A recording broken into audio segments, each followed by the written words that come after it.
तो दोस्तों क्वेश्चन दिया हुआ है कि उस वृत्त का समीकरण याद कीजिए जो बिंदु 2, 3 व 4, 5 से होकर गुजरता है तथा जिसका केंद्र सरल रेखा y minus 4x plus 3 equal pay 0 हो। तो माना ये एक वृत्त हो गया,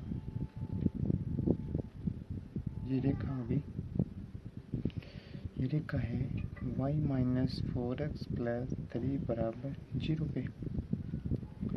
और माना एक यहाँ पे बिंदु दिया हुआ है हमें 2 और 3 और 4 व 5, ये दो बिंदु दिए गए जो वृत्त की परिधि पर स्थित है।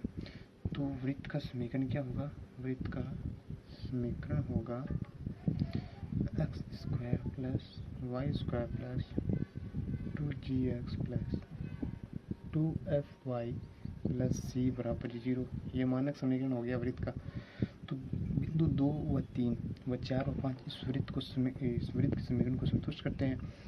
तो संतुष्ट करते हैं 2 और 3, तो ये हो जाएगा 4 plus 3 plus 4gx plus 6f और plus c equal 0।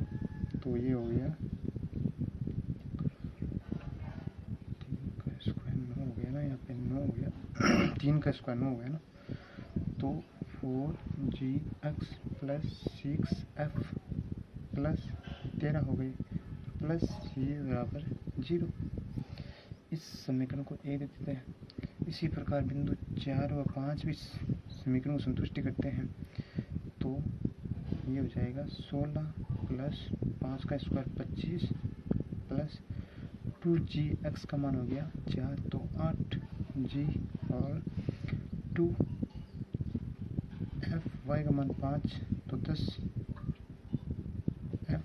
Plus c बराबर 0। तो 8g प्लस 10f प्लस 16 और 25 हो गई 6 30 41 प्लस c बराबर 0। ये समीकरण 2 होगी।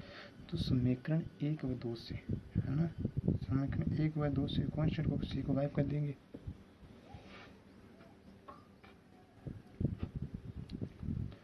तो यहाँ पे समीकरण 1 लिख लेते हैं 4g, ये x नहीं आएगा यहाँ पे है ना, plus 6f plus 13 plus c बराबर 0।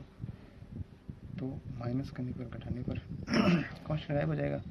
यहाँ पे हो जाएगा 4g प्लस 4f, ये हो जाएगा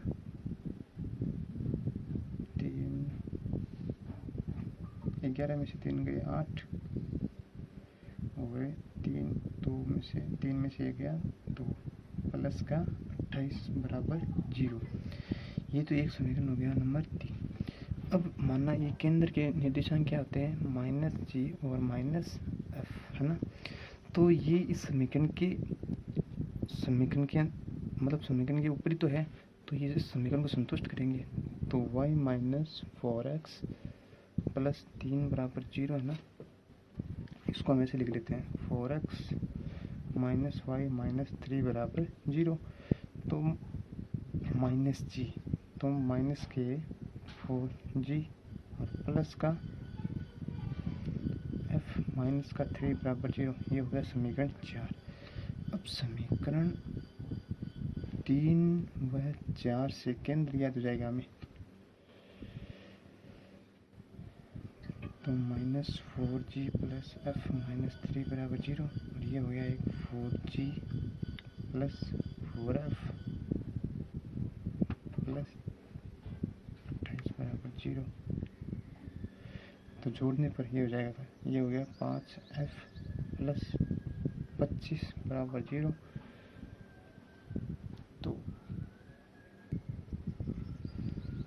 f कितना हो जाएगा? माइनस के 25 बट्टे 5 यानी माइनस के 5। ये मान इसमें रख देते हैं वापस।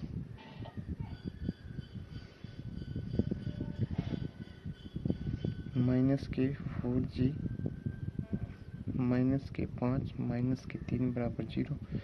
तो माइनस के 4g, ये माइनस के 8 हो गए बराबर 0। तो माइनस के 4g बराबर 8, g बराबर माइनस के 2। तो केंद्र के निर्देशांक हमें क्या प्राप्त हो गए? केंद्र के निर्देशांक हो गया हमें -2 और -5 है ना। तो ये निर्देशांक समीकरण 1 में रख देते हैं। समीकरण 1 में नहीं पर हमें c का मान प्राप्त हो जाएगा। तो 4g 4 - 2 + 6 - 5 + 13 + c बराबर 0। ये हो गया -8, ये हो गया -30 + 13 + c बराबर 0, -38 + 13 + c बराबर 0।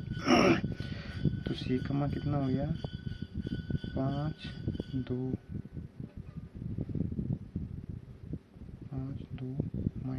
+ c बराबर 25 है ना। तो वृत्त का समीकरण, अब सभी मान इसमें वृत्त के समीकरण में रख देते हैं। तो वृत्त का समीकरण क्या था, x² + y²